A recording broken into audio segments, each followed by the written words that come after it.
Hi guys, welcome to the Crown Experience. Thank you for joining us. I am your co-host Keisha Kelly. And I'm Alita. And we also have a special co-host this episode, Lil Baby. Something happened recently with a professional athlete, Naomi Osaka. She had a very public self-care moment. Yes. And I applaud her for being forthright and being able to take that care for herself.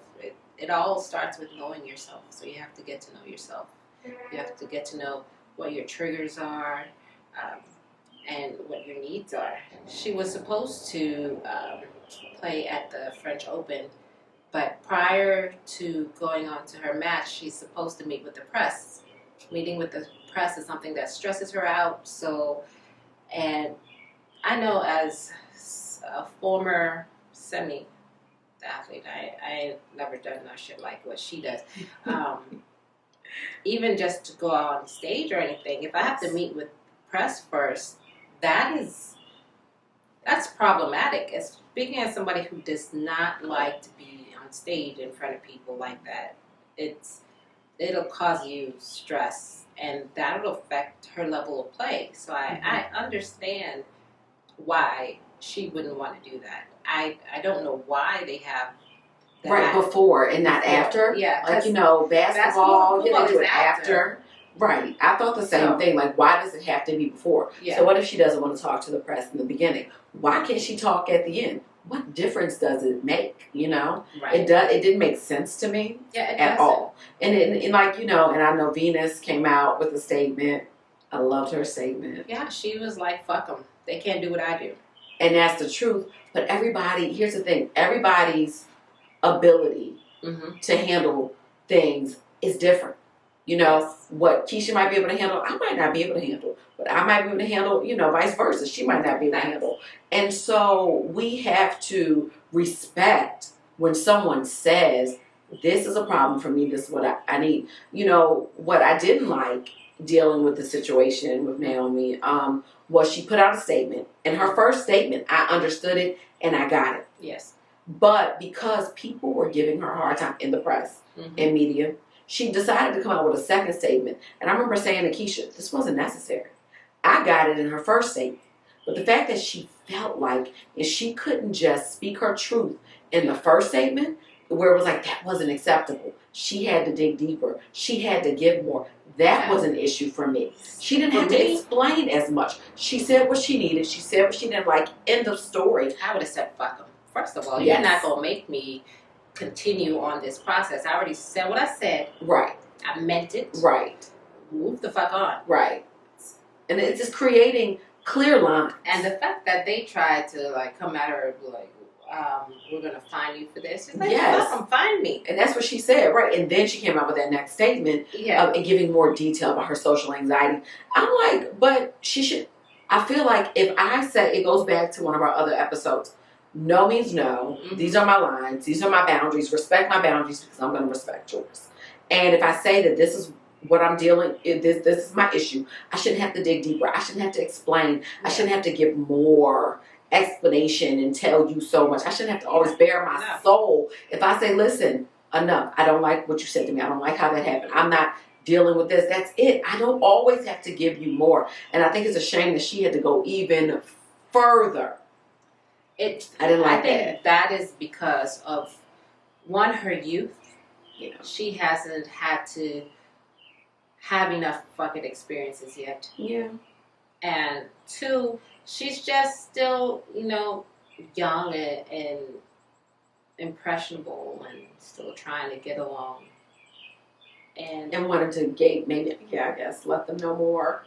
She just, I don't know, she's of this era where they, they want to know everything. So she wants to share everything. And here's the thing, it's not a bad thing to share, though. Because I feel like sharing in the right stage and the right platform brings forth healing. Okay? So don't get us wrong with that. I think that sharing is good and being vulnerable is a necessary thing. I just think that she said what she said the first go around. And then to have to put out a second statement to me was excessive when she should have been left alone after the first one. For her then to have to dig in even more and say even more and say, well, this is exactly what it is. Then everybody's like, oh, okay, well, leave her alone. But I got that off of her first statement that she put out. I got I understood it without her going into full detail. And I think we have to respect. That's what I'm saying. That's where that respect comes in.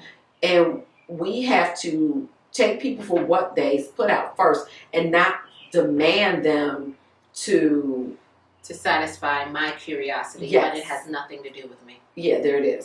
There it is. I don't need to know every detail. But what I do need to know is that you're okay. What I do want to know is that you're all right and that, you know, if there's anything that I can do to help you out. That to me is the most important thing. And I didn't like that she had to put out that second statement because, like I said, the first one I was like, okay, sis needs a break. Like, no worries, she doesn't want to be with the press. She doesn't like it. She needs a break. End of story. But then when she had to go in and talk about her social anxiety and dealing with that and things and how it makes her feel. See, that's a problem. That should have been of my era. I would have told them something. That's like when we talked about Kamala Harris and the angry black woman. Yes. Listen, I'm not an angry black woman, but I will stand up for my shit. And that's the thing, standing up for what you need is important. And we have to stand up more. We have to learn the power of no and the power of yes. The power of respect. Yes, yes. Using them at the right time, you know? And appreciating other people's no's and yeses. Yeah. Because here's what I tell my son all the time. It is not about you. You are not the only person in this world. There's a whole plethora of things around you. Yes. And it is just how your energy meshes with all the shit that's around you. Yes. I typically sing Joni Mitchell's song, I Guess You Think This Song Is About You. So people should know when I start singing that song to them, or just that part, that I'm talking about them. Everything ain't about you, son. Yes, yes. I sing it to mine, so he knows. Guess you think the song is about you. Just I tell him that my job as his parent is to make him a functional, healthy, productive member of society. Yes. That is all. Yes. All the extra shit, miss me with that. Right. I mean, be aware of your feelings. Yeah. I want you to be, have emotional intelligence. I mean, that's because I think that's important, because I think with emotional intelligence, you would have been able to read through the lines of Naomi's first statement and not require a second statement. So I think that we all need to take lessons in emotional intelligence and how important that is, and stop taking things personally.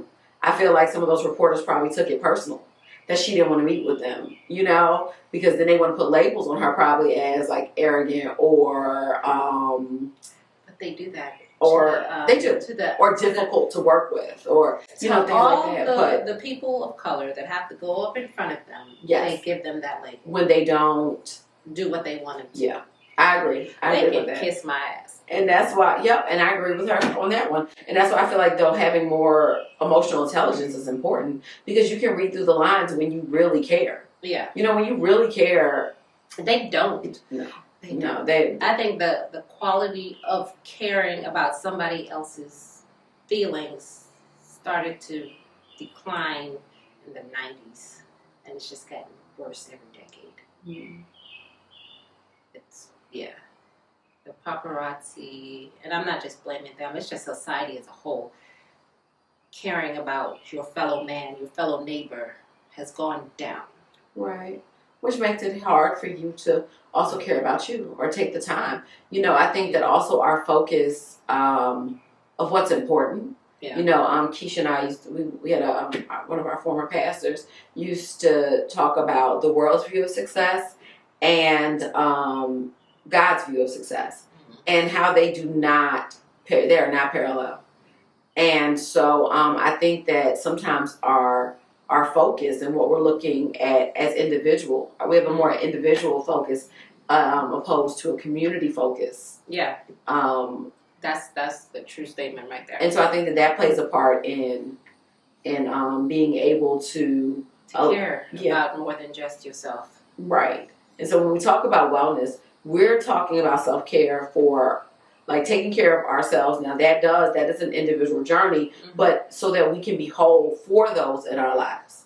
Yes. You know, because it's hard to pour into an empty cup. Yeah, that's got a hole in it. With a hole, yeah. You know, a cracked, empty cup. Yeah, that hole's going to keep draining you. Yeah. And that's what we're really focusing on. And so I think Naomi, you know, it was great for her, even at a young age, though, to be able to say, this is what I need, and this is why. So I applaud her for that. I just hate that she had to even dig deeper into her why. Yes. But I do applaud the fact that she's aware of what she needs and was able to state it. Yeah. And to go for it, you know? Yeah. And right at the height of her career. To do it. Yeah. Yeah. And that's important. You know, she was able to say, yeah, this is what she had an epic moment. I had to, you have to stand up for yourself. So thank you guys for joining us today. And we look forward to interacting with you again next week on another episode of The Crown Experience. Adjust your crown, ladies.